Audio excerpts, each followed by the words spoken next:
नवयुग की गंगोत्री से बही ज्ञान की धारा है। हम युग का निर्माण करेंगे, यह संकल्प हमारा है। हम बदलेंगे, युग बदलेगा, यही हमारा नारा है। सद्विचार घर घर पहुँचाएं, यह कर्तव्य हमारा है।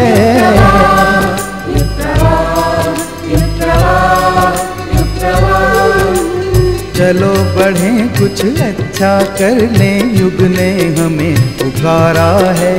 धरती स्वर्ग बनाएंगे, ये शुभ संकल्प हमारा है।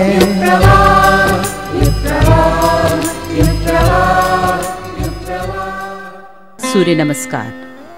सूर्य नमस्कार के लिए सर्वप्रथम सीधे खड़े हो जाएंगे। दोनों एड़ी को मिलाकर रखेंगे। दोनों हाथों को जोड़कर सीने के पास सामने रखेंगे और दृष्टि सामने की ओर। अब श्वास लेते हुए दोनों हाथों को ऊपर उठाएंगे और हस्तोत्थानासन की स्थिति में लाएंगे। श्वास छोड़ते हुए मस्तक को घुटने से और हाथों को जमीन से लगाने का प्रयास करेंगे।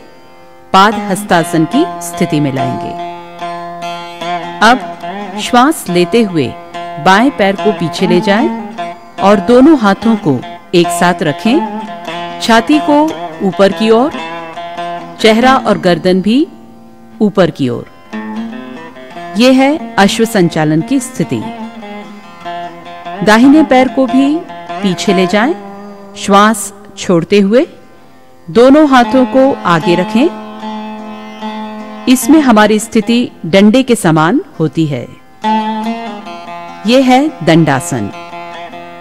श्वास को बाहर ही रोकते हुए घुटने, छाती, ठुड्डी और मस्तक को जमीन पर लगाएं। यह है अष्टांग नमस्कार। पुनः श्वास लेते हुए दोनों हाथों को कंधे के पास रखते हुए धड़ वाले हिस्से को ऊपर उठाते हैं। यह है भुजंगासन। श्वास छोड़ते हुए मस्तक को जमीन से लगाएं और नाभि को देखने का प्रयास करें। आपके शरीर का आकार पर्वत के समान बन जाएगा। ये हुआ पर्वतासन। श्वास लेते हुए पुनः बाएं पैर को आगे लाएं।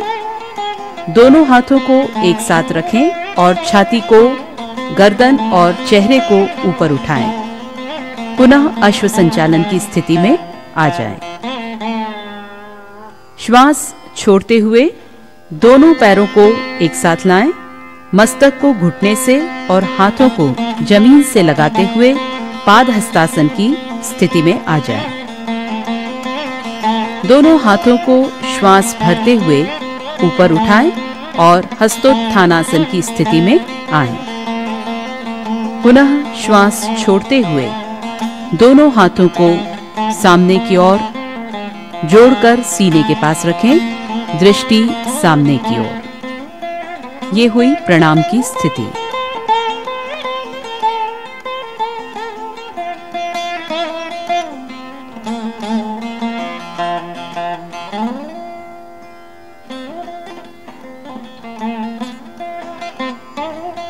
अगला आसन है हलासन। हलासन के लिए पुनः शवासन में लेट जाएं।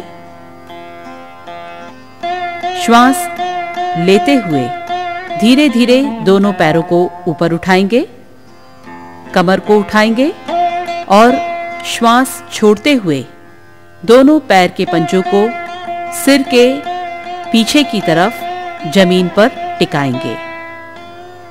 इसी स्थिति में श्वास प्रश्वास सामान्य रखते हुए यथाशक्ति रुके रहें।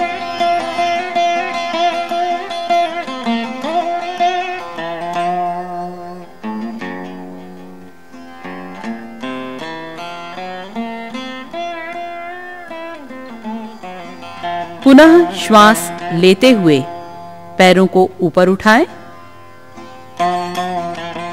श्वास छोड़ते हुए पैरों को सामान्य स्थिति में ले आएं।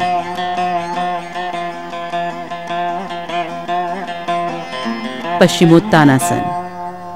इस आसन के लिए सर्वप्रथम दोनों पैरों को सामने फैलाकर बैठ जाएंगे। दोनों पैर मिले हुए होना चाहिए।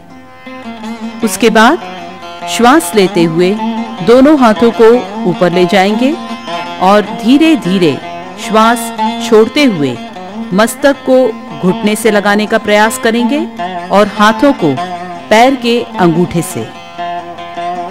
यह हुआ पश्चिमोत्तानासन। श्वास लेते हुए वापस सामान्य स्थिति में।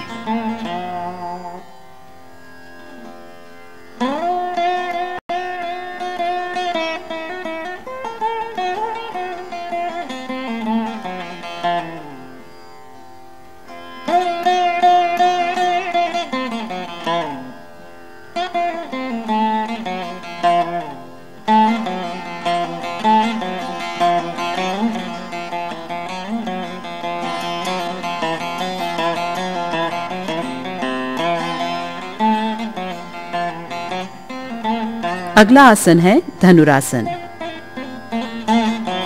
इसके लिए सर्वप्रथम पेट के बल लेट जाएंगे। इसके बाद दोनों घुटनों को मोड़ते हुए दोनों हाथों से टखनों को पकड़ने का प्रयास करेंगे। श्वास भरते हुए छाती और पैरों को उठाएंगे। धीरे धीरे श्वास छोड़ते हुए मस्तक और पैरों को जमीन पर लाएंगे। थोड़ी देर विश्राम करेंगे। धनुरासन का अभ्यास 3 बार दोहराएं। फिर विश्राम की स्थिति में आकर अभ्यास के प्रभाव को महसूस करें।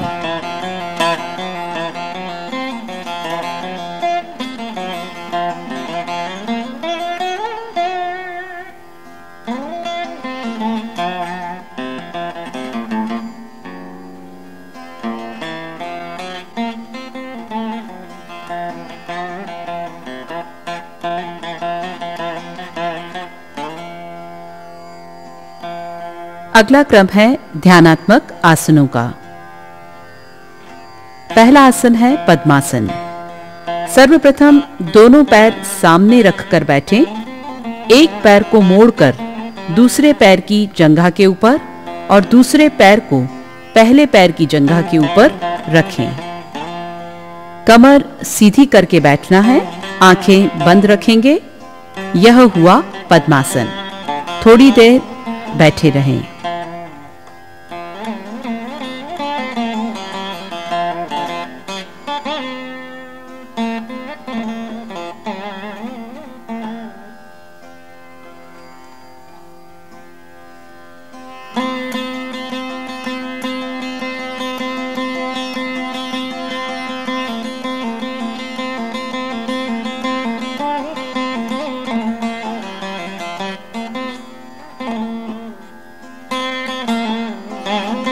अगला आसन है सिद्धासन। सिद्धासन के लिए दोनों पैरों को सामने रखकर पहले बैठ जाएंगे। तत्पश्चात एक पैर को सीवनी पर लगाएंगे और दूसरे पैर को पहले पैर पर इस तरह से रखेंगे कि एक पैर का टखना दूसरे पैर पर आ जाए। यह हुआ सिद्धासन। आंखें बंद कर थोड़ी देर बैठे रहेंगे और शांति की अनुभूति करेंगे।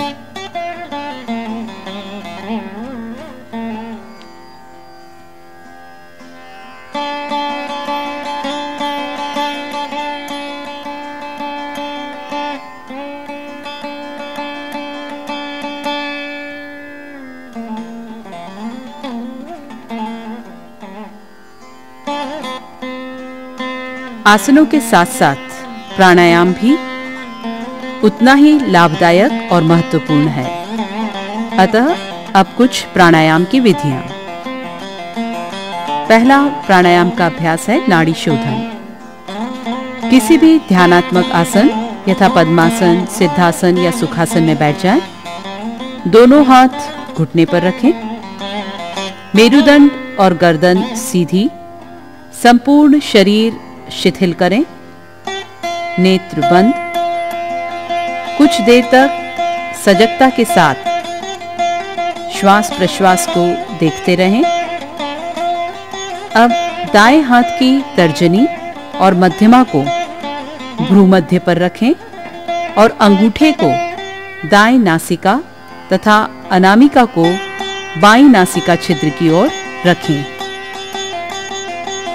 अब दाईं नासिका छिद्र को बंद करते हुए बाईं नासिका से क्षमतानुसार धीमी गति से श्वास लें। क्षमतानुसार अंदर रोकें और दाहिनी नासिका छिद्र से उसे धीरे धीरे बाहर निकाल दें।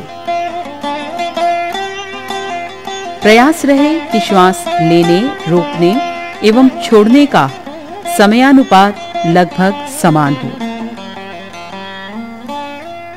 प्रारंभिक अवस्था में यदि श्वास अंदर रोकने में कठिनाई हो तो बिना रोके ही क्रिया संपन्न करें।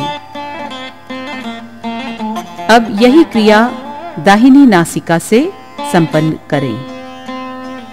यह एक चक्र नाड़ी शोधन प्राणायाम का हुआ।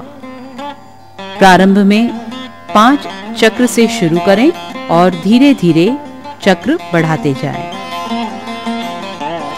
हृदय रोगी, उच्च रक्तचाप और अन्य जीर्ण रोगी बिना कुंभक के इसे कुशल मार्गदर्शक की देखरेख में ही करें। अगला प्राणायाम है भ्रामरी प्राणायाम। किसी भी ध्यानात्मक आसन में बैठे, पूरे शरीर को शिथिल करें, मेरुदंड गर्दन सीधी रखें, आंखें बंद करें। दोनों हाथों की पहली उंगली से कान बंद कर लें। दोनों नासिका से लंबी गहरी श्वास लें। संभव हो सके तो कुछ देर रोकें। तत्पश्चात मधुमक्खी की भांति गुंजार करते हुए श्वास धीरे धीरे छोड़ें। मस्तिष्क में इस ध्वनि तरंग का अनुभव करें। प्रारंभ में 5 आवृत्ति ही करें। क्रमशः आवृत्तियों की संख्या बढ़ा सकते हैं।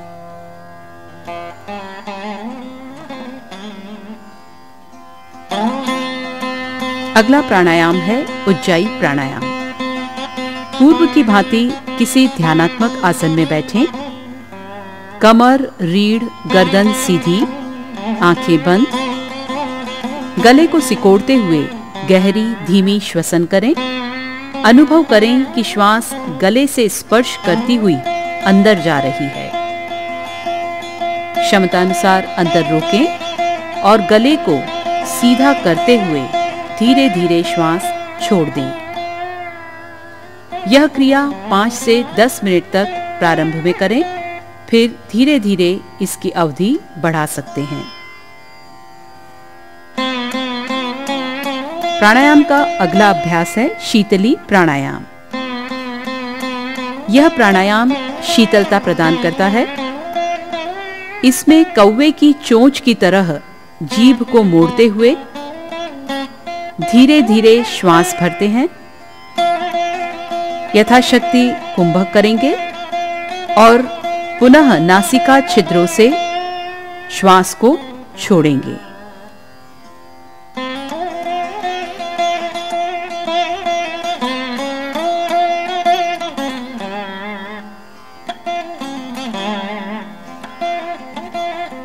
अगला है शीतकारी प्राणायाम।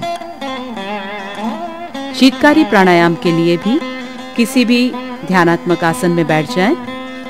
कमर, रीढ़, गर्दन सीधी, आंखें बंद। दोनों हाथ घुटनों पर।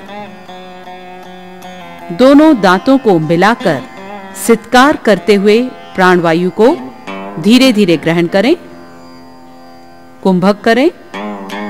तत्पश्चात मुंह बंद करके नासिका छिद्रों से श्वास छोड़ दें। प्रारंभ में 5 से 10 आवृत्तियां की जा सकती हैं। धीरे धीरे आवृत्तियों की संख्या बढ़ा सकते हैं।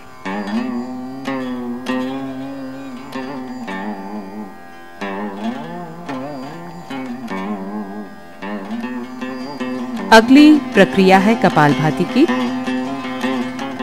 अगला अभ्यास है शवासन। अब शवासन में पीठ के बल लेट जाइए। दोनों पैरों के बीच में 1 से 1.5 फीट की दूरी, हथेलियां आसमान की ओर खुली हुई, सर, गर्दन और रीढ़ की हड्डी एक सीध में, आंखें और होंठ सहजता से बंद। लंबी गहरी श्वास लें। हर बाहर जाते श्वास के साथ अपने आप को शिथिल करने का प्रयास कीजिए। पूरा शरीर शिथिल, मन शांत, संपूर्ण शरीर का ख्याल कीजिए। सर से लेकर पांव तक अपनी चेतना को घुमाइए। मन ही मन ओम का उच्चारण कीजिए। अंग प्रत्यंग शिथिल, मन शांत, किसी भी अंग में कोई तनाव नहीं। दाहिनी हाथ की तरफ अपनी चेतना को लाइए और हमारे बताए अनुसार प्रत्येक अंग पर घुमाइए। पहले हथेली, कलाई, निचली भुजा, केहूनी, बांह, कंधा, पूरा दाहिना हाथ शिथिल। अब बाएं हाथ की तरफ अपनी चेतना को लाइए और प्रत्येक अंग को शिथिल करते जाइए।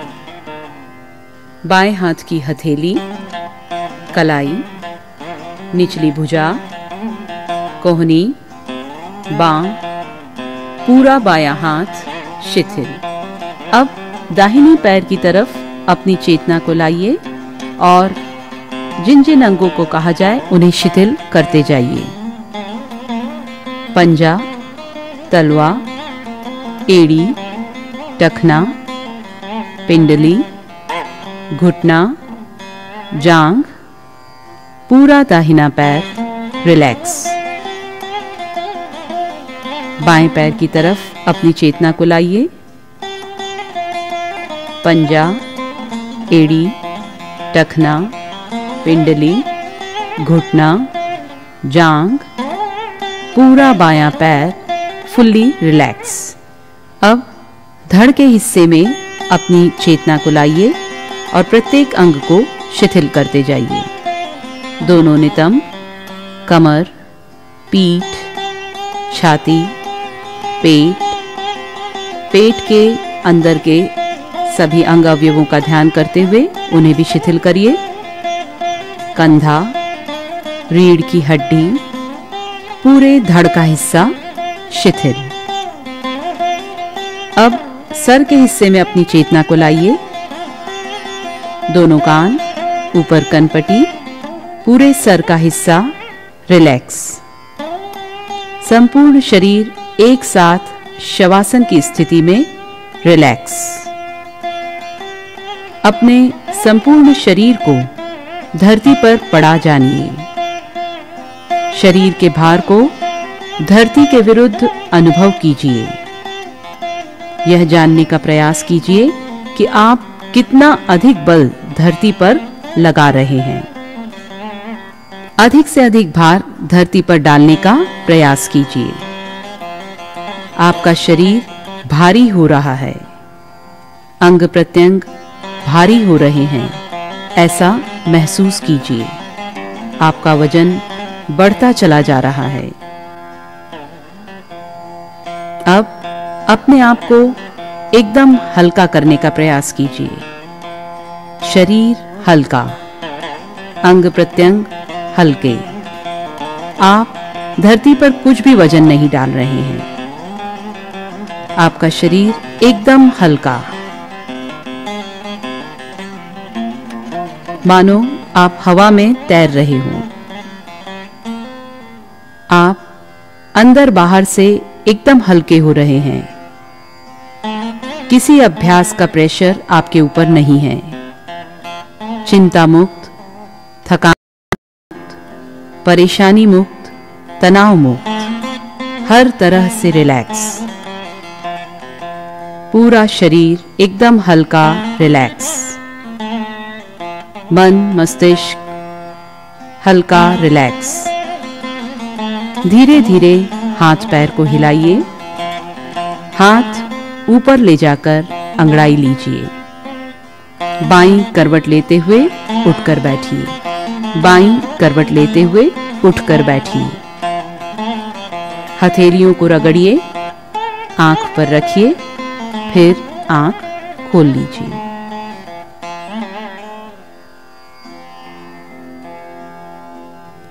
यह है नेति पात्र। इसमें टोटी लगी होती है जिसकी घुंडी नुकीली होती है ताकि पानी इसमें से धीरे धीरे निकले। टोटी को एक नासिका छिद्र में लगाकर पानी को दूसरे नासिका छिद्र से निकाला जाता है। लोटे में नमकीन कुनकुना पानी भरें। एक नासिका छिद्र में टोटी को ठीक से फिट कर लें ताकि पानी उसी नासिका छिद्र से वापस न हो सके। मुंह खुला रखें। मुंह से श्वास लेते रहें। सिर को थोड़ा सा तिरछा कर दूसरी तरफ झुकाएं। इससे पानी दूसरे नासिका छिद्र से निकल आएगा। इस धार पर अपनी चेतना को एकाग्र रखें। मुंह से श्वास लेते रहें और इस धार को निरंतर बहने दें। इस अभ्यास को निरंतरता पूर्वक 5 से 10 मिनट तक किया जा सकता है। इसमें एक लोटा पानी बाएं नासिका छिद्र से और दूसरा लोटा पानी दाहिने नासिका छिद्र से लेना होता है। नेति के लिए पानी में नमक की मात्रा इतनी हो कि उसका स्वाद आंसू के समान नमकीन हो जाए। इस हेतु लगभग 1 चुटकी नमक 1 लोटे पानी में पर्याप्त होता है। पानी गर्म भी आंसू जितना ही होना चाहिए। यह अभ्यास उच्च रक्तचाप, हृदय रोग, नाक से जुड़े हुए समस्त रोगों जैसे साइनोसाइटिस, माइग्रेन और तनाव तथा तनाव जनित समस्याओं के लिए काफी लाभदायक है। प्रारंभिक अभ्यासी की आंख से आंसू भी आ सकते हैं। यह चिंताजनक बात नहीं है, सामान्य बात है। आंसू आने पर रुमाल द्वारा उन्हें पोंछ लें। नेति के पश्चात कपालभाति आवश्यक है ताकि पानी का अंश नासिका छिद्रों में न रह जाए। नासिका रंध्रों में पानी बच जाने से सर्दी की भी संभावना हो सकती है। नाक अच्छी तरह सूखे, इसके लिए एक एक नासिका छिद्र को बंद करके अच्छी तरह कपालभाति करते हैं ताकि जल लेश मात्र भी अंदर न रहे। सिर को दाएं बाएं घुमाते हुए भी ये क्रिया करें और इस प्रक्रिया को सिर को ऊपर और नीचे करते हुए भी दोहराएं। प्रारंभिक अभ्यासी किसी कुशल मार्गदर्शक के निर्देशन में ही नेति की क्रिया करें। कोई भी उच्च अभ्यास बिना कुशल मार्गदर्शक के न करें। बीच में जब भी परेशानी महसूस हो, शवासन में लेटकर सोहम का अभ्यास करें। इसके अलावा सुबह शाम टहलने का क्रम बनाएं। तनाव मुक्त रहने का प्रयास करें। भोजन हल्का सुपाच्य हो और उसमें नमक की मात्रा कम रहे तो इस बीमारी में लाभ और तीव्रता से हो सकता है। परम पूज्य गुरुदेव के चिंतन में युग की समस्त समस्याओं का समाधान है। पूज्यवर ने इस चिंतन को व्यापक बनाने लेखनी के साथ साथ वाणी को भी माध्यम बनाया। प्रस्तुत है उनकी वाणी से निकला ये अमृतमय संदेश। मेरे सामने गांधी जी का जीवन सामने आया। उनको एक बड़ा काम करना था, बहुत बड़ा काम। हिंदुस्तान से वो अंग्रेज भगाने थे जिनके एक राज्य में कभी सूर्य अस्त नहीं होता था। इतने सामर्थ्यवान जो उस जमाने में पहले नंबर की शक्ति माने जाते थे, उनको गांधी जी भगाना चाहते थे। तब क्यों नहीं भगा दिया गांधी जी? अकेले नहीं भगा सकते, उनको सहयोग की जरूरत पड़ी, साथियों की जरूरत पड़ी। ये बहुत से काम ऐसे हैं जो समूह के द्वारा संभव होते हैं, अकेला आदमी नहीं कर सकता। समूह के द्वारा गांधी जी ने वो अपना समूह इकट्ठा किया, सत्याग्रह की सेना इकट्ठी की और सत्याग्रहियों की सेना से वो काम संभव बना दिया जो असंभव मालूम होता था। बुद्ध को भी करना पड़ा यही। बुद्ध चाहते थे कि उस जमाने में जो अनैतिकता और अनाचार सामाजिक क्षेत्रों में और धार्मिक क्षेत्रों में फैले हुए थे उनको उखाड़ना चाहते थे। और न केवल उखाड़ना चाहते थे बल्कि एक उद्यम शरणं गच्छामि बुद्धिवाद की नई लहर पैदा करना चाहते थे, न केवल हिंदुस्तान में बल्कि सारे एशिया में बल्कि सारे विश्व में पैदा करना चाहते थे। तो उन्होंने फिर की नहीं, अकेले नहीं कर सकते थे। उन्होंने फिर बहुत से अपने सहयोगियों को इकट्ठा किया। उन्होंने अपना श्रावस्ती में अपनी स्थान बनाया और ये किया, लोगों को बहुत सारों को शिक्षित किया, बिहार बनाए, संगाराम बनाए, नालंदा विश्वविद्यालय को नवजीवन दिया, तक्षशिला विश्वविद्यालय को नवजीवन दिया और उन्हें साथी और कार्यकर्ताओं को संग्रहित करने और संगठित करने के लिए कोशिश की। श्री कृष्ण जी आए थे तो उनके साथ में देवता जन्म लेकर के आए थे और वो किसी के मनुष्य के शरीर में होकर के उनके साथ दिया था। आप भी हमको इस तरीके से मालूम होते हैं, कोई देवता है, कोई महापुरुष है, कोई पहले जन्मों के। इस जन्म का तो आप क्या करते रहे मालूम नहीं, लेकिन पहले जन्मों का हमारा 100% विश्वास है कि आप सामान्य नहीं है, कोई असामान्य आदमी है। और आपने क्या किया? हमने कुछ किया नहीं है। आप जो 24 लाख हमारे कुटुंबी हैं, इन 24 लाख कुटुंबियों को हमने बनाया नहीं, हमने ढूंढ करके पढ़ के खींचे में रख लिया। किसी का कोई एक सहयोगी सच्चा मित्र नहीं मिलता। सारी जिंदगी भर कोशिश करते हैं पर एक मित्र नहीं मिलता, यहाँ तक कि बीवी भी दगाबाजी करते देख गई है। लेकिन फिर हमारे पास इस तरह के व्यक्ति जो कि हमको हमारा मानते हैं और हम जिनको हमारा मानते हैं और जो हमको हमारा मानते हैं, हम जिनको हमारा मानते हैं। गुरु चेला आया, बाद में गया गुरु और ऊपर से गया चेला। चेला और गुरु तो बहानेबाजी की बात है, ठगने और ठगाने की बात है, इसमें कोई साम नहीं है। ना आप हमारे गुरु हैं, ना हम आपके चेला हैं, हम आपके हैं और हम आपके। इसलिए हमने गायत्री परिवार नाम से संगठन किया है। कुटुंब है, कुटुंब में आप हमारे बड़े हैं, हमसे बड़े हैं। आपकी उम्र 75 साल से ज़्यादा है तो आप हमारे ताऊ जी हैं, चाचा जी हैं, हमारे बड़े भाई साहब। और अगर आप छोटे हैं, हमसे छोटे हैं तो आप हमारे छोटे भाई हैं। तो आप हमारे भतीजे हैं, तो आप हमारे नाती हैं, पोते हैं, देवते हैं, भांजे हैं, जो भी है तो है हमारा कुटुंब। आप हमारे कुटुंबी हैं। आप कुटुंब में हमारे में शामिल हो गए। हमारा कुटुंब देख करके, बढ़ता हुआ कुटुंब देख करके कितनी खुशी हमको होती है। बढ़ती हुई फसल, बढ़ते हुए खेत देख करके, बढ़ता हुआ बगीचा देख करके माली को और किसान को जब खुशी होनी संभव है, हमको क्यों खुशी नहीं होगी? हम बहुत खुश हैं। मुझे इसकी प्रसन्नता है कि संसार भर में मैं निगाह उठा करके देखता हूँ, इतने भले आदमी, नेक आदमी और साफ सुथरे आदमी, स्वच्छ आदमी क्या किसी के साथ हैं? मैं देखता हूँ कि अब किसी के साथ नहीं है। किसी कमेटियों के पास भी नहीं है, किसी राज सत्ताओं के पास भी नहीं है, किसी संगठनों के पास भी नहीं है, किसी धर्म संस्थानों के पास भी नहीं है। इतनी साफ सुथरी छवि जिनकी हो और जो आदमी निरंतर त्याग करने के लिए और सेवा करने के लिए कटिबद्ध रहते हो, ऐसे आदमी देखे हैं आपने? कहीं और आप बता सकते हैं नहीं भाई मेरी जानकारी में नहीं है, होंगे तो कहीं हो भी सकते हैं। लेकिन जहाँ तक मेरी जानकारी है, मैं अकेला हूँ इस दुनिया में जिसने 24 लाख आदमियों को, साफ सुथरे आदमियों को, समाजसेवी आदमियों को, जो अपने आप में अंकुश लगाना और जो अपने आप को संयमशील रहने के लिए तैयार रहते हैं, इस तरह के आदमी किसी और के साथ हम मुझे ठीक मालूम नहीं होती। राष्ट्रीय संघ हो कोई हो, अब नहीं कहता किसी को, मैं बुराई करता हूँ, नहीं कहता हूँ, पर मेरी आँख में नहीं। इतनी ज़्यादा संख्या में कार्यकर्ता किसी को बहुत पसंद है। हमारी खुशी आप लोगों का सहयोग और आप लोगों का व्यक्तित्व, आप लोगों का व्यक्तित्व और आप लोगों का सहयोग। बस ये 50% बात पूरी हो गई। जरा सी और लगी है, बस जरा सी और लगी है। उससे आप मार दें, गाड़ी में धक्का मारने में जरा सी बात रही है, बस उसे और कर दें तो मजा आ जाए। क्या कर दें?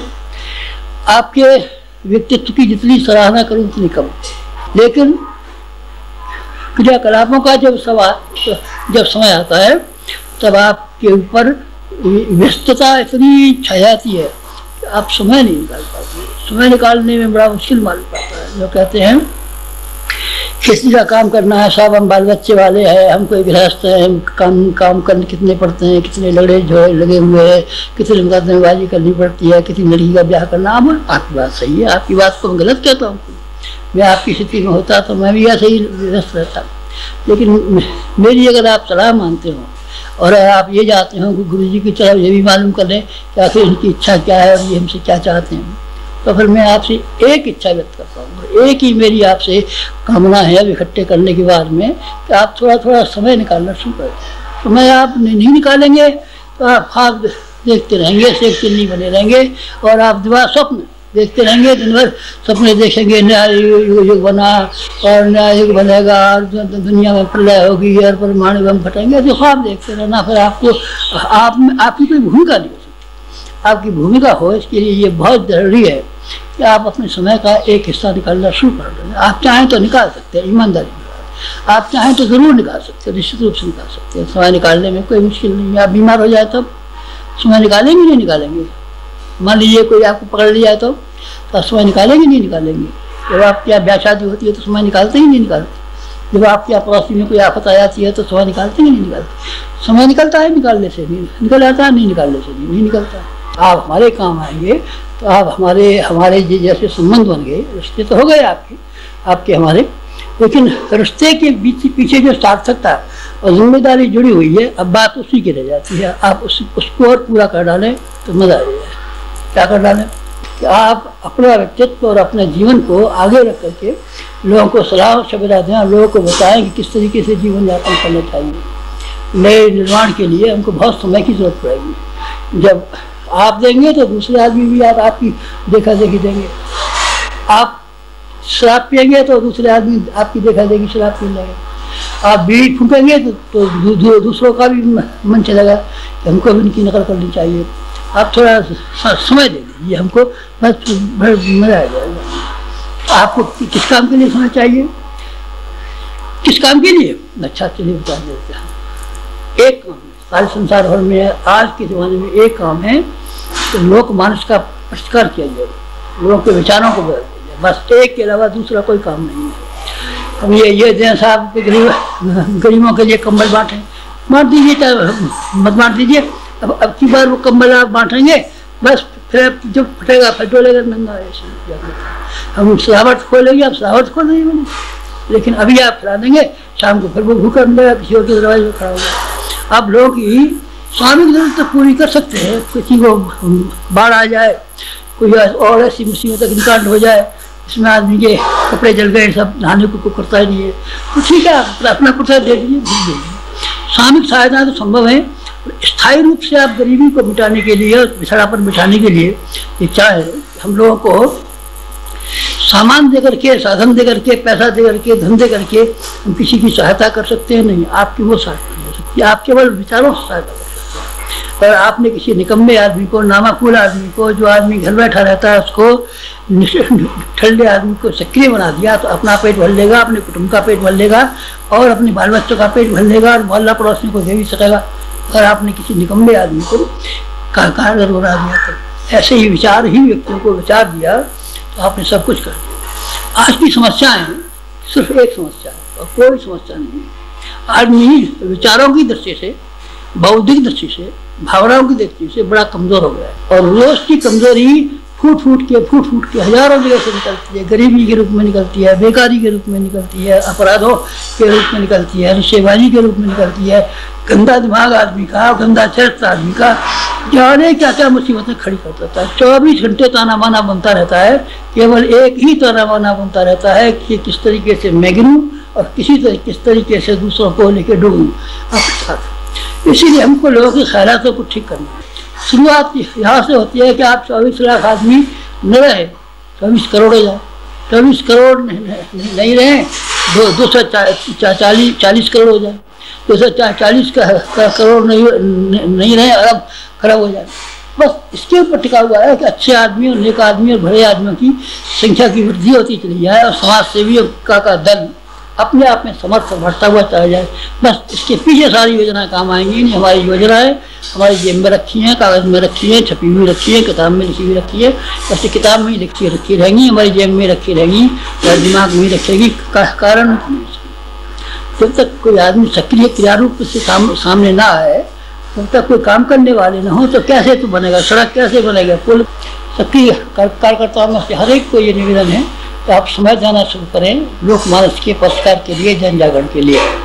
और उसके लिए करें क्या, आप शुरुआत कर दीजिए। बस शुरुआत में तो श्री गणेशाय नमः, श्री गणेशाय नमः कर दीजिए, बहुत दिख रहा है। सिंगड़ी शाहनुमा के बारे में थोड़े से काम है जो हमने बता रखे हैं आपसे, 1000 बार बताए, 1 बार बताए, 100 बार बताया है। ये पिछले 45 वर्ष की ज़िंदगी में उन्हीं बातों को हमने कहा होगा तो 45,000 बार कहा होगा आपको। कौन से? चलिए फिर याद दिलाते हैं क्या कि जहाँ 45-100 बार कहा वहाँ एक बार दोबारा से आपको हमने ये कहा था कि आप पढ़े लिखे लोगों को हमारा साहित्य पढ़ाए और बिना पढ़े लोगों को सुनाए, पढ़ाओ को पढ़ाएं, बिना पढ़ाओ को सुनाएं, पढ़ाओ को पढ़ाएं, बिना पढ़ाओ को सुनाएं। बस लेखनी और वाणी की महत्ता यही है। सुनाएं कैसे? वो जो अपना साहित्य छोटा है, मेरा पुस्तकालय का साहित्य हमने बनाया है, आप उसको पढ़ा के सुना दीजिए। नहीं साहब फिर हमको तो इतना बोलने का भी अभ्यास नहीं है, तो चलिए बोलने का अभ्यास नहीं है तो अब हम टैप करने वाले हैं। पहले तो हमने किए थे कुछ तो भूल भाल गए, पहले किसी ज़माने में भी किए थे लोगों के लिए, लेकिन अब नए समय की नई प्रगति को देख करके हम टैप करने वाले हैं। चलिए हमारे सुनाने हो टैप तो उनको सुना दीजिए, हमारे नहीं सुनाने हो माता जी को सुना दीजिए, माता जी के नहीं हो किसी को सुना दीजिए। आप टैप का डब्बा लेके फिरिए, इस घर में जाइए, सबको इकट्ठे कर लीजिए साहब आपने गुरु जी का नाम सुना है, आता सुना था, इधर हमको क्या सुनेंगे। आप ये कर सकते हैं। रोजाना प्रचार करना चाहते हैं तो आप रोजाना प्रचार कर लीजिए। रोजाना प्रचार करने में क्या आफत आती है। यहाँ आजकल शांति कुंज में ये रिवाज है कि सवेरे गायत्री माता की आरती होने के बाद में माता जी के प्रणाम छूने के लिए लोग आते हैं, तो यहाँ हम टैप रिकॉर्डर को लाउड स्पीकर के साथ में जोड़ करके ऐसे प्रेरक भजन सुनाते हैं लोगों को कि बस वो माता जी के पैर छूने का आनंद और उन गीतों के सुनने का आनंद सगुना हो जाता है। आप चाहें तो ये कर सकते हैं। आप चाहें तो अपने किसी स्थान पर, ऊंचे स्थान पर लाउड स्पीकर लगा सकते हैं और टैप रिकॉर्डर नीचे रख सकते हैं, टैप यहाँ से मंगा सकते हैं, उन दोनों की कनेक्शन कर दें। सवेरे प्रातः काल का 1 घंटे का, आधा घंटे का कीर्तन ऐसा हो सकता है कि बाकी लोग अपनी चारपाइयों पर पड़े रहें, घरों में बैठे रहें, टट्टी में बैठे हुए हों, लेकिन तभी उनकी मस्ती, उन गीतों की मस्ती से आप लहराते रहे। आप ये कर सकते हैं। ये 50 तो काम है जो हमने आपको बताया है। एक और संकल्प उठाया है हमारे भीतर कि अब ये जिंदा शक्तिपीठ बना। पुरानी कैसी है? पुरानी मरी हुई है, ईंट की बनी है, चूने की बनी है, पत्थर की बनी है, लोहे की बनी है, लकड़ी की बनी है, सीमेंट की बनी है। लेकिन अब मैं चाहता हूँ जो शक्तिपीठ बने वो हाड़ की बने, मांस की बने, चमड़े की बने और दिमाग की बने, जीभ की बने, हाथ पाँव की बने, ऐसी शक्तिपीठ बने। आप ऐसे व्यक्ति बने कौन से जो जीवन शक्तिपीठ माने जाए। गुरु जी हमारे पास तो समय का सवाल है, बाल बच्चेदार आदमी, तो आप बाल बच्चों का ही पालन कीजिए, 8 घंटे मेहनत कीजिए। 8 घंटे से ज़्यादा ईमानदारी से कोई मेहनत कर नहीं सकता। और आप 7 घंटे सोया कीजिए। 7 घंटा सोना एक आदमी के लिए पर्याप्त होता है, कम नहीं होता, बिल्कुल ठीक। 8 और 7 15 घंटे, 5 घंटे कोई और काम कर लीजिए। 1 घंटे में टट्टी नहाने धोने काम हो सकता है, खाने पीने 2 घंटे में हो सकता है। 3 घंटे मिलते हैं, यार बार में चले जाइए, यहाँ बैठिए वहाँ बैठिए।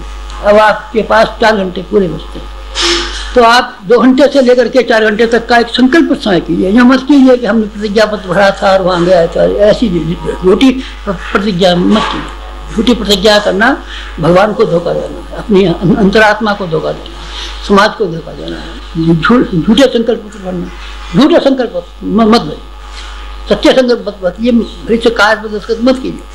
लेकिन जो कहिए तो जवान से इस तरह से कहिए कि यही करेंगे और यही होकर के रहेगा, यही होकर के रहेगा। आप अब ये संकल्प कर सकते हैं कि अब जो बची हुई जिंदगी है, जाने कितनी की बची हुई जिंदगी है, लेकिन हम तो युग संधि की कल्पना करते हैं। ये युग संधि में तो आपका जीवन रहना चाहिए।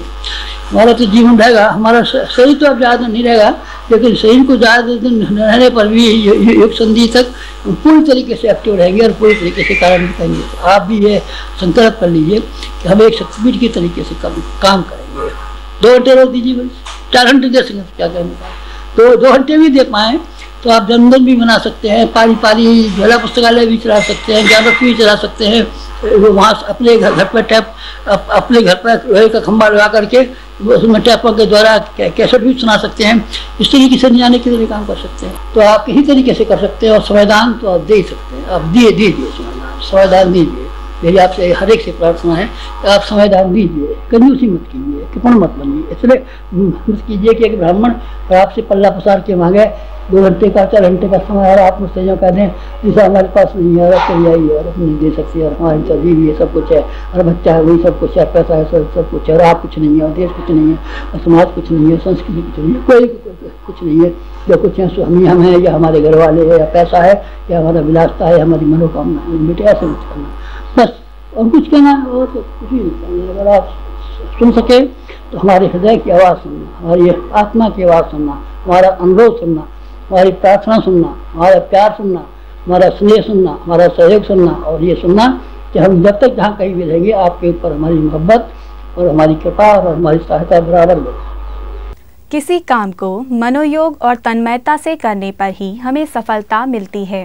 ये तन्मयता हमें ध्यान से ही प्राप्त होती है। प्राचीन ऋषि मुनियों द्वारा विकसित ध्यान की पद्धति के और अधिक आयामों को खोल रहा है हमारा ये विशेष कार्यक्रम ध्यान योग। काम बीज का ज्ञान बीज में परिवर्तन परिष्कार।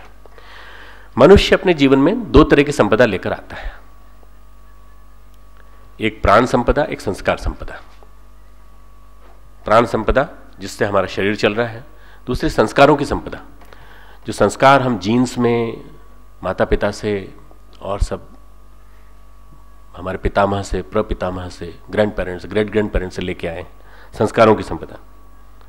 प्राण की संपदा की डोर के सहारे शरीर, मन और आत्मा एक दूसरे से जुड़े हुए हैं। यही एक डोर है जो हमारे शरीर, मन, आत्मा को एक दूसरे से जुड़े हुए हैं। जिस दिन ये डोर टूट जाएगी उस दिन ये सब अलग अलग हो जाएंगे। शरीर, प्राणी, मन, उसकी आत्मा सब अलग अलग हो जाएंगे, और इसी को कहते हैं मृत्यु। तो प्राण की डोर से हम लोग जो प्राण की संपदा की डोर के सहारे बंधे हैं, शरीर, मन और आत्मा, इस डोर को टूटने नहीं देना चाहिए। मन और आत्मा कभी नहीं मरते, केवल शरीर मरता है बस। और शरीर, मन और आत्मा तीनों मिलकर गहराई से जो काम करते हैं, शरीर, मन और आत्मा तीनों मिलकर के गहराई से, चाहे वो विषय वासना हो और चाहे वो पढ़ाई हो, चाहे स्वाध्याय हो, चाहे वो सदगुरु का चिंतन हो, वही चीज संस्कार में बदल जाती है। वही चीज संस्कार में बदल जाती है। शरीर, मन और आत्मा जिस काम को मन लगा के करते हैं, किसी गहराई में जाकर करते हैं, वही चीज संस्कार में बदल जाती है। संस्कारों के अनुसार ही नई जिंदगी मिलती है। जैसे संस्कार होते हैं वैसे आदमी का जीवन होता है। भगवान कृष्ण गीता में एक बहुत अच्छी बात कहते हैं। मैं हर बात का समाधान गीता से देता हूं, तो ये मान के चला करो कि गीता वास्तव में समाधान है। योग भ्रष्ट पुरुष पुण्यवानों के लोगों को, अर्थात स्वर्ग आदि उत्तम लोगों को प्राप्त होकर बहुत वर्षों तक निवास करके फिर शुद्ध आचरण वाले श्रीमान पुरुषों के घर में जन्म लेता है। 6 अध्याय का 41वां श्लोक, पुनर्जन्म होता है उसे। फिर शरीर में संग्रह किए गए संस्कारों को और उनके द्वारा प्राप्त बुद्धि संयोग को प्राप्त हो जाने के कारण, हे कुरुनंदन, उसके प्रभाव से परमात्मा की प्राप्ति रूपी सिद्धि के लिए पहले से भी बढ़कर प्रयत्न करता है। अर्जुन का प्रश्न क्या है कि अगर कोई बहुत पापी से पापी व्यक्ति है और पापी से पापी व्यक्ति भी संयम नहीं बरत पा रहा है किसी कारणवश, खान पान में संयम, इंद्रिय संयम, तो ऐसा आदमी का मन अगर योग से विचलित हो गया है तो वह भगवत साक्षात्कार को प्राप्त होकर किस गति को प्राप्त होता है? भगवान कृष्ण कहते हैं कि वो नष्ट नहीं होता। आत्मोद्धार के लिए, भगवत प्राप्ति के लिए कर्म, छोटा सा भी कर्म करने वाला कोई भी व्यक्ति, हम जो कर्म कर रहे हैं ये भगवत प्राप्ति के लिए कर्म है, कभी भी कोई मनुष्य दुर्गति को प्राप्त नहीं होता। वो क्या कहते हैं?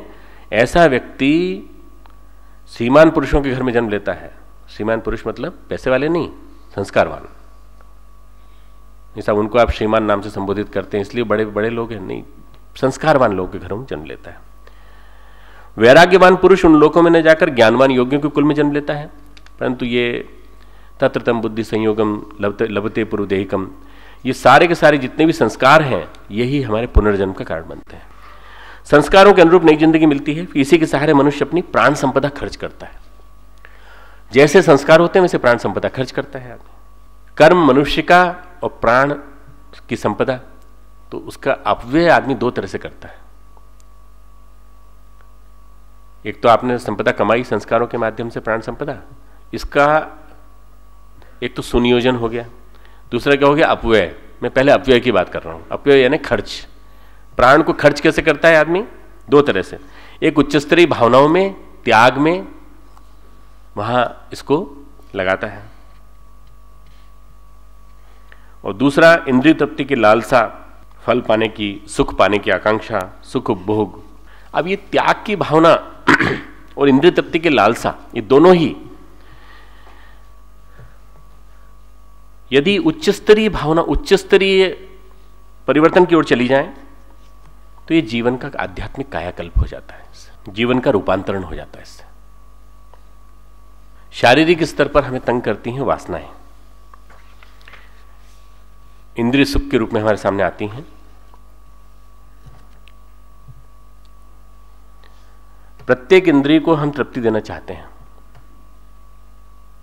हम ना समझ हैं, समझदार नहीं है। जो जीवन हमें मिला है उस जीवन को हम पूरी तरह से क्षय करते चले जा रहे हैं। तृप्ति में हमको असाधारण सुख मिलता है अपने ही प्राण के क्षरण से।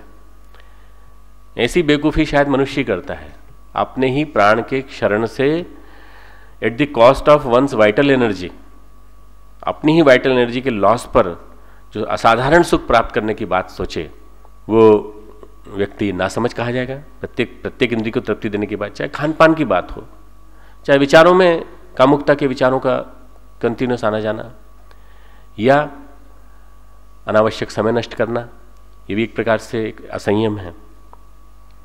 गुरुदेव उदाहरण देते थे कि कुत्ता हड्डी चूसता है तो हड्डी को भोजन मानता है, तो हड्डी को चबाते चबाते, हड्डी को चूसते चूसते वो उसके दांतों से ब्लड आने लगता है। उन ब्लड के स्वाद को वो हड्डी से आने वाला स्वाद समझ लेता है। लगभग मनुष्य की भी यही वृत्ति होती है। मनुष्य अपने कॉस्ट पर, अपनी वाइटलिटी की लॉस की कॉस्ट पर, अपनी प्राण शक्ति के लॉस की कॉस्ट पर अपनी प्राण शक्ति का क्षरण करता है, इंद्रिय सुख में तृप्ति महसूस करता है। इसमें जो अहम की पूर्ति में कोई विघ्न पड़ता है तो इसमें प्राण की शक्ति का क्षरण इतना नहीं होता, पर शक्ति बिखरती जरूर है, शक्ति बिखरती जरूर है इसमें।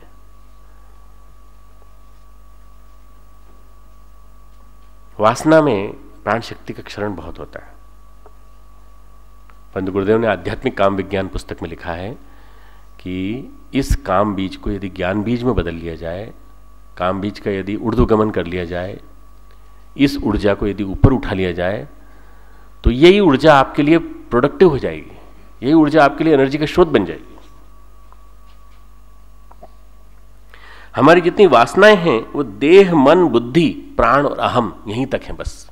देह, मन, प्राण, बुद्धि और अहम, बस यहां तक है। इसके बाद वासनाओं का कोई प्रवेश नहीं है। इसके बाद केवल उच्च स्तरीय भावनाएं हैं, उच्च स्तरीय भावनाएं, उत्कृष्ट भावनाएं। तो शारीरिक स्तर पर इस प्राण को कहते हैं रेतस। शारीरिक स्तर पर जो प्राण होता है इसको कहते हैं रेतस। आयुर्वेद कहता है इसको बल, वीर्य, विपाक।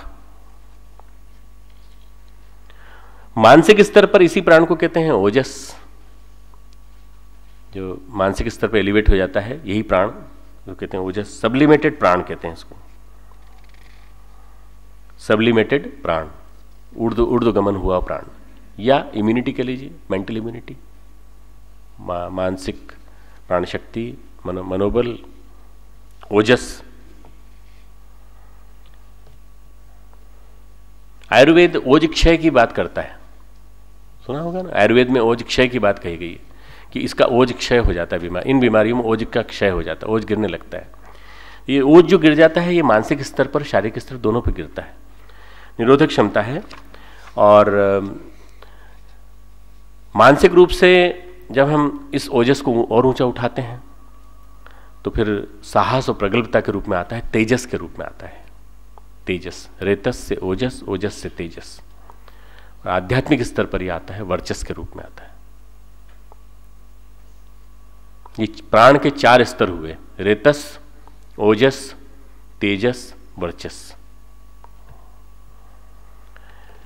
प्राण को जैसे जैसे हम सूक्ष्म करते चले जाएं तो रेतस पे प्राण स्थूल है, ओजस पे सूक्ष्म हुआ, इससे ऊपर तेजस पे आते आते और सूक्ष्म हुआ, और वर्चस के स्तर पर सूक्ष्मतम होकर के वो परंपरा चेतना के साथ मिल जाता है। क्रमशः ये रूपांतरण होना चाहिए, क्रमशः ये रूपांतरण होना चाहिए। ब्रह्मचर्य योग तप की वैज्ञानिक प्रक्रिया है। ब्रह्मचर्य का मतलब है ब्रह्म में विचरण, योग और तप की वैज्ञानिक प्रक्रिया। सामाजिक रूप से गहरी जड़ें जम चुकी हैं ब्रह्मचर्य के बारे में। वास्तव में वो लोग कुंठित मनोरोगी होते हैं, जिनको हम ब्रह्मचारी कहते हैं ना, बड़े कुंठित मनोरोगी होते हैं, मौका मिलने पर वो हाथ कहीं ना कहीं मार लेते हैं किसी न किसी तरीके से। हमें वैसा व्यक्ति नहीं बनना है, हमें अपनी भावनाओं को परिमार्जित करना है, हमें अपनी कामनाओं को परिमार्जित करना है। हम क्रमिक रूप से स्वयं को रूपांतरित करते रहते हैं, क्रमिक रूप से। एक बहुत बढ़िया बात नीत्शे ने कही है। नीत्शे ने कहा है हम हर पल हर क्षण बदलते रहते हैं, हम हर पल हर क्षण बदलते रहते हैं। तो ब्रह्मचर्य योग तब की एक वैज्ञानिक प्रक्रिया है जिसमें हम क्रमिक रूप से स्वयं को रूपांतरित करते हैं। रूपांतरण में हमको रेतस को ओजस में बदलना पड़ता है। रूपांतरण में क्या करें? पहले रेतस को ओजस में बदलें। यदि ओज होगा तो हमारा स्नायु संस्थान मजबूत हो जाएगा, स्नायु संस्थान, नर्वस सिस्टम मजबूत रहेगा। सारी इंद्रियां हमारी स्नायु संस्थान की ही अभिव्यक्ति हैं, हमारे सेंट्रल नर्वस सिस्टम की ही एक्सप्रेशन सारी हमारी इंद्रियां हैं। यदि हमने स्नायु संस्थान पर नियंत्रण कर लिया, एक प्रकार से हमने इंद्रियों को सशक्त बना लिया, इंद्रियों को मजबूत बना लिया हमने। इससे इंद्रियां पुष्ट होती हैं। और आपको मालूम होगा ज्यादातर इंद्रियां गले के ऊपर होती हैं, ज्यादातर इंद्रियां यहां पर हैं। धारणा शक्ति, इंद्रिय चेतना, बुद्धि, आदमी बुद्धि से सोचता है, सोच सोच के व्यक्ति मानसिक ब्रह्मचर्य तोड़ता है। ऐसे साधक जब अपनी धारणा शक्ति, इंद्रिय चेतना, बुद्धि बल को बढ़ा लेते हैं तो योगी का जीवन जीते हैं। 6 घंटे गायत्री तब रोज करते थे गुरुदेव।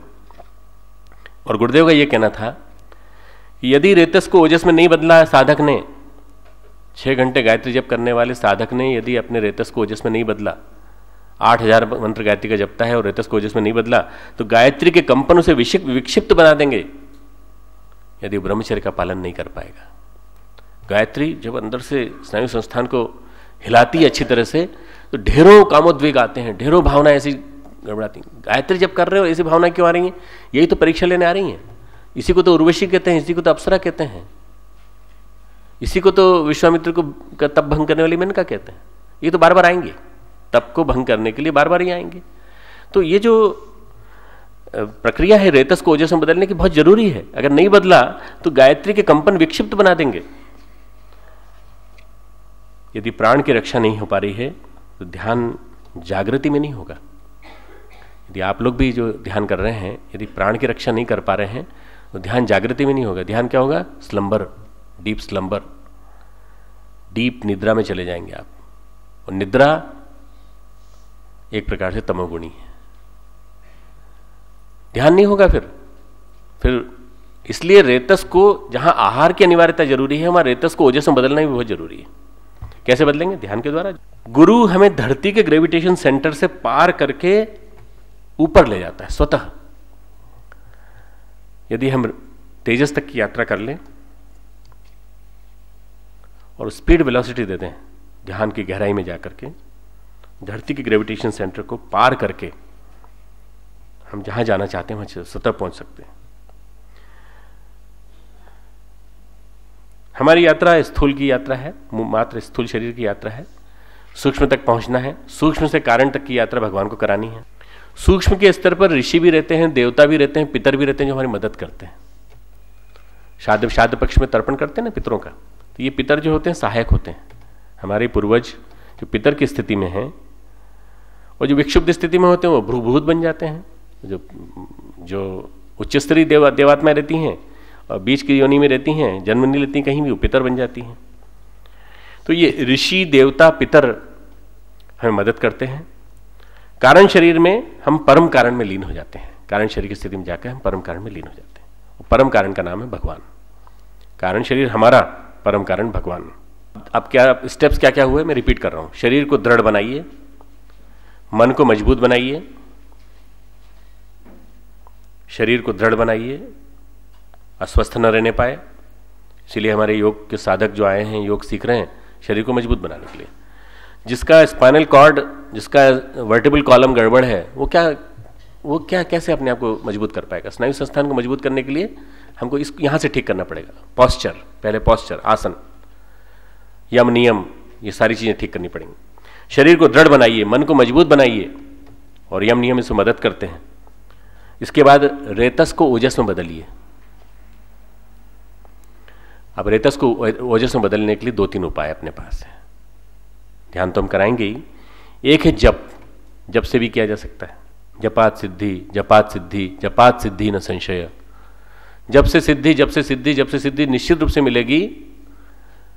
अनिर्वाण हुए हैं गुरु इसके योग के, उन्होंने कहा है जपात सिद्धि, जपात सिद्धि, जपात सिद्धि न संशय। बिना किसी संशय के मिलेगी, कंटिन्यूस करो। जप के न फलने का जो कारण है वह है हम वाणी से तो जप करते हैं पर मन और व्यवहार को नहीं बदलते। वाणी का जप बेकार है यदि मन और व्यवहार को नहीं बदल पाए हम लोग। ध्यान,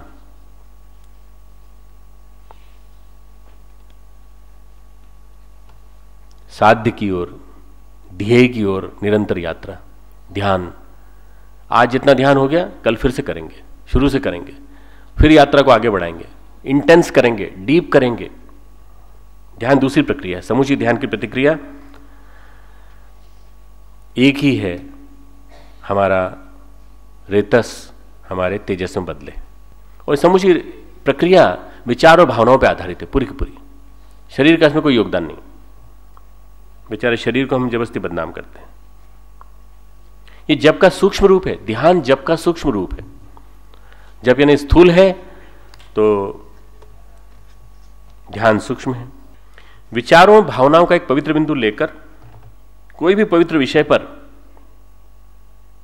जब हम ध्यान का बिंदु बनाते हैं और उसमें घनत्व पैदा करते हैं, मैग्नेटिज्म पैदा करते, डेंसिटी पैदा करते हैं, विचारों का, भावनाओं का कोई पवित्र बिंदु लेकर जब हम उसे ध्यान का विषय बनाते हैं और उसमें डेंसिटी पैदा करते हैं, एक तरह से बायोमैग्नेटिज्म पैदा कर देते हैं उसके अंदर,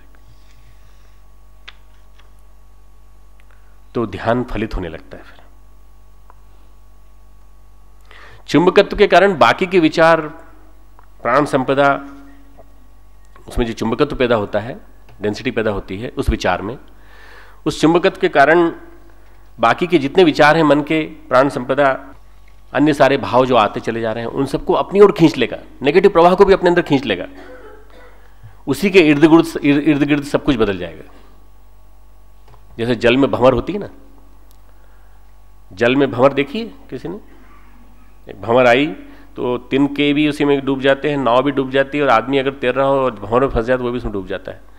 भंवर पैदा होती है ध्यान के माध्यम से मस्तिष्क में, और उस भंवर में सब डूब जाते हैं, नेगेटिव प्रवाह भी, सारे के सारे प्रवाह उसके अंदर आ जाते हैं। जबरदस्त भंवर, जबरदस्त चुंबकत्व पैदा होता है, जो भी गिरेगा पवित्र बन जाएगा। ध्यान की स्थिति में जाते ही हमारे व्यक्तित्व का हर आयाम, हर डायमेंशन भूल जाना चाहिए। भावना, हमारी अहम, हमारी विकृतियां, हमारे और दूसरे विचार, हमारी महत्वाकांक्षाएं, ये सब के सब उसके अंदर गिर जानी चाहिए। अच्छी बुरी सब चीजें उसमें गिर जाएं। हम भावना करते हैं जब हम उच्च स्तरीय ध्यान करते हैं, हम कहाँ तक ले जाना चाह रहे हैं? हम ओजस से तेजस की ओर ले जाना चाह रहे हैं कि हमारी प्राण ऊर्जा मूलाधार से सहस्त्रार की ओर जा रही है। मूलाधार चक्र मलमूत्र छिद्र के मध्य स्थित है, सहस्त्रार की ओर, ऊपर की ओर यात्रा कर रही है। सहस्त्रार हमारा ऊपर है, यहाँ मस्तिष्क मध्य, दोनों सेरेब्रल कॉर्टेक्स के बीच में हमारी वृत्तियों का ऊर्ध्वगमन हो रहा है। बचपन से लेकर अभी तक हमारी वृत्तियां निम्नगामी रही हैं। प्राण जब तक मूलाधार से स्वादिष्ठान तक आता है उठ करके, तब तक भोग की वृत्ति हमारी डोमिनेट करती है। जब तक प्राण मूलाधार से उठ के स्वादिष्ठान तक आता है तब तक भोग की वृत्ति रहती है। जैसे ही ऊपर आने लगती है, स्वादिष्ठान से ऊपर की ओर ऊर्ध्वगमन किया हमने, वैसे धीरे धीरे निस्वार्थता, निष्कामता, सेवा भाव, ये सब पैदा होने लगता है। निस्वार्थ भाव से काम करना किसी के लिए, अरे भाई इसमें हमारा क्या स्वार्थ है। निष्काम भाव, सेवा भाव, धीरे धीरे क्रमशः हृदय चक्र, अनाहत चक्र, विशुद्धि चक्र, आज्ञा चक्र, मानवीय संस्कार यहीं तक है, बस यहीं तक है, मूलाधार से लेकर आज्ञा चक्र तक। यहां तक पहुंच गए तो नीचे के अंगों से फिर भोग विलास नहीं होगा। अगर आज्ञा चक्र तक पहुंच गए फिर नीचे के अंगों से फिर भोग विलास नहीं होगा, सामान्य क्रियाएं होंगी सारी। फिर यहां तक पहुंचने की यात्रा बड़ी कठिन है। इस यात्रा को हम कर लें। ध्यान के अंतर जगत की यात्रा यही यात्रा है। इससे ऊपर कोई भेद अभेद नहीं है। सारी साधनाएं आज्ञा चक्र तक ले जाती हैं हमें। इससे ऊपर गोमुख से निकली गंगा जैसे गंगा सागर में समा जाती है, ऐसे स्वतः आज्ञा चक्र के ऊपर हम जाके सहस्त्रार में समा जाते हैं। यहां तक की यात्रा आपको करनी है, इसके बाद भगवान गुरु आपको स्वयं ले जाकर के सहस्त्रार में मिला देगा। आपका आध्यात्मिक स्तर इतना ऊंचा हो जाएगा, आपका तेजस वर्चस इतना ऊंचा हो जाएगा कि इस स्तर पर जाने के बाद आप सीधे ऊपर मर्ज हो जाएंगे। यदि कोई व्यक्ति ध्यान करता है चक्रों के जागरण का, क्रमशः मूलाधार, मणिपुरित, स्वादिष्ठान, अनहत, विशुद्धि, आज्ञा, चक्र जागरण करते हुए ऊपर पहुंचे। सभी चक्रों का जागरण का उद्देश्य क्या है? ऊर्ध्वगमन, ऊपर की ओर चलना। ये जो सहज ध्यान होता है, हम किसी एक चक्र पर अपना मन नहीं टिकाते, इसमें किसी एक चक्र पे अपना मन नहीं लगाते। सगुण ध्यान में गुरुदेव का जैसे हम ध्यान कर रहे हैं, हम अनहद पर ध्यान लगाते हैं सगुण ध्यान में, और निराकार ध्यान में हम आज्ञा चक्र पे ध्यान लगाते हैं। सूर्य का ध्यान, दीपक का ध्यान, ज्योति का ध्यान, ये हम आज्ञा चक्र के स्तर पे करते हैं। और सगुण ध्यान, सविचार ध्यान, स्वरूप ध्यान, रूप देख रहे हैं भगवान का, गुरु का, वो सारा के सारा ध्यान जो है अनहद के स्तर पे होता है, हृदय के स्तर पे, भाव स्तर पे। जो भी ध्यान हम करते हैं, तब हम जब भी हम ध्यान करते हैं, सारे ध्येय के प्रति हम मानसिक रूप से पूजा कृत्य भी करते चले जाते हैं। ध्येय के प्रति, लक्ष्य के प्रति भाव और विचारों का अर्ध भी उसमें समर्पित करते हैं। हर ध्यान में भाव का और विचारों का अर्ध यह हमारी तरफ से ध्येय को समर्पित है। जप में भी और ध्यान में भी सफलता उसी को मिलती है जो चार चीजों में विश्वास रखता है: श्रद्धा, विश्वास, नियमितता, निरंतरता। श्रद्धा, भवानी शंकरो वंदे, श्रद्धा विश्वास रूपिणो। अगर भवानी श्रद्धा है तो शंकर विश्वास है। श्रद्धा, विश्वास, नियमितता, रेगुलरिटी, और निरंतरता, कंटिन्यूटी। 3 दिन ध्यान किया, 3 दिन नहीं किया तो कैसे फलित होगा? फिर शुरुआत करनी पड़ेगी पहले दिन से। नियमितता बहुत ज्यादा जरूरी है। कंटिन्यूटी ही हमारे अंदर रूपांतरण लाती है। निरंतरता से हमारे अंदर रूपांतरण घटित होता है। ध्येय के अनुरूप प्रकृति का निर्माण होता है, और हमारी प्रकृति के अनुरूप ऊर्जा प्रवाह हमारी ओर खिंच के आने लगता है। जैसे हमारी प्रकृति बनती है, ध्येय के अनुरूप हमारी प्रकृति, और प्रकृति के अनुरूप ऊर्जा प्रवाह हम धारण करते हैं ब्रह्मांड से। ब्रह्मांडीय विचार तरंगें भी हमें प्रभावित करने लगती हैं जब अंदर से प्रकृति रूपांतरित होने लगती है। ये नॉर्थ पोल है मस्तिष्क। ये चुंबकत्व की दृष्टि से सघन होने के बाद, अच्छा आकर्षक चुंबक बन जाने के बाद, ये विचारों को खींचता है फिर अपनी ओर, श्रेष्ठ विचारों को खींचता है, ब्रह्मांडीय विचारों को खींचता है, ब्रह्मांडीय ऊर्जा को खींचता है। और जब ये बदलने लगती हैं, विचार तरंगे जब हमारे अंदर आने लगती हैं, हमारी वासना, वासना हमारी उच्च स्तरीय भावना में, और काम बीज हमारा ज्ञान बीज में बदल जाता है। लेकिन एक ही बात याद रखनी है, जिसका हम ध्यान कर रहे हैं, बिना कोई प्रश्न पूछे निरंतर करते चले जाएं। एक बार ध्यान फिक्स कर लिया, फिर बिना कोई प्रश्न पूछे, बिना कोई मन में किंतु परंतु लाए, निरंतर उसका ध्यान करते चले जाएं। जिन ने ये किया उनका जीवन वैसा ही बनता चला गया। रामकृष्ण ने, परमहंस ने कहा ये ध्यान सिद्ध है, विवेकानंद वैसे ही बन गए, पूरा जीवन ध्यान पे टिका। महर्षि रमन आत्मस्वरूप का ध्यान करते थे। हु एम आई, मैं कौन हूं, व्हाट एम आई, मैं क्या हूं। महर्षि अरविंद ने भी कोई यज्ञ नहीं किया, हवन नहीं किया, महर्षि अरविंद ने भी कोई जप नहीं किया, महर्षि अरविंद ने भी ध्यान किया निरंतर, विवेकानंद ने भी ध्यान किया। जब महापुरुष हमारे सामने राजमार्ग छोड़ गए तो उस राजमार्ग पे चले हम। गुरुदेव ने भी निरंतर ध्यान किया। सारे सूफी संत ध्यान कर करके शिखर पे पहुंच गए। हमें श्रेष्ठ भावनाओं के प्रति ध्यान में प्रेम विकसित करना पड़ेगा। श्रेष्ठ भावनाओं के प्रति ध्यान की स्थिति में प्रेम विकसित करना पड़ेगा। जिससे प्यार करते हैं उसका ध्यान रहता है कि नहीं मन में, और ध्यान रहता है, इसका मतलब ध्यान करना आ रहा है धीरे धीरे। जिसको नियमित रूप से याद करेंगे वो मन में हमेशा बना रहेगा। याद करना सीख लें। जिसे हम याद करेंगे उसे हम प्यार करेंगे, उसे अपना बना लेंगे। जिसे हम याद करेंगे बार बार याद करेंगे, ध्येय को याद करेंगे, ध्यान के क्षणों को याद करेंगे, ध्यान करने की क्रिया को याद करेंगे, ध्यान करने के महत्व को याद करेंगे, ध्यान के परिणामों को याद करेंगे, तो हम बराबर ध्यान के प्रति हमारी प्रीति बढ़ती जाएगी। ध्यान भगवान को निरंतर याद कर रखने की प्रक्रिया है। ध्यान का मतलब है भगवान को याद करके अपने आप को याद दिलाना बार बार, हम कौन हैं, हम कहां से आए इस धरती पर। और ये जो स्मरण होता है, याद या ना स्मरण भावनाएं इतनी गहरी होती हैं, स्वतः वासनाएं का उच्च स्तरीय भावनाओं में बदल जाती हैं। स्वतः काम बीज ज्ञान बीज में बदल जाता है। ज्ञान बीज मतलब हमारा ज्ञान के स्रोत खुल जाते हैं, और ज्ञान से ज्यादा पवित्र धरती पे कुछ नहीं है। नहीं ज्ञान न सदृश पवित्र में विद्यते। ज्ञान से ज्यादा पवित्र धरती पे कुछ भी नहीं है। उस ज्ञान को पाने की हमें कोशिश